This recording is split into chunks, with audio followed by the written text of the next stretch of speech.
भारत अंग्रेजों का गुलाम कैसे बना? इस सवाल का जवाब छुपा है बिहार के बक्सर के मैदान में। 18वीं सदी का भारत, मुगल साम्राज्य कमजोर हो चुका था। नवाब आपस में लड़ रहे थे और ईस्ट इंडिया कंपनी व्यापार के बहाने धीरे धीरे सत्ता की ओर बढ़ रही थी।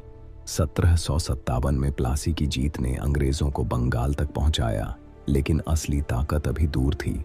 बंगाल के नवाब मीर कासिम अंग्रेजों की चालें समझ चुके थे। उन्होंने टैक्स हटाया, सेना मजबूत की और अंग्रेजों को चुनौती दे दी। इसी दुश्मनी ने जन्म दिया एक बड़े युद्ध को, बक्सर के युद्ध को। एक तरफ थे अंग्रेज मेजर हेक्टर मुनरो की प्रशिक्षित सेना, दूसरी तरफ भारत की संयुक्त शक्ति, मुगल बादशाह शाह आलम द्वितीय, अवध के नवाब शुजा-उद-दौला, बंगाल के नवाब मीर कासिम। इतिहास में पहली बार भारतीय शासक एकजुट हुए थे।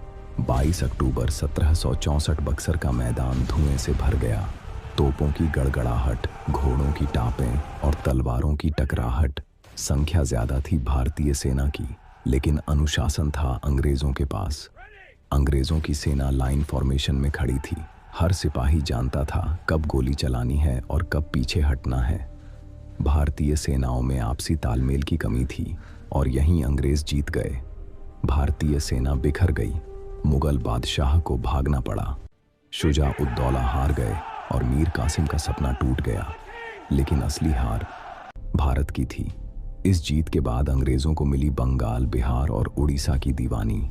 अब टैक्स अंग्रेज वसूलेंगे और भारत गरीब होता जाएगा। यहीं से कंपनी बनी शासक और भारत बना गुलाम। प्लासी ने धोखे से जीत दिलाई, लेकिन बक्सर ने अंग्रेजों को सत्ता की चाबी दी।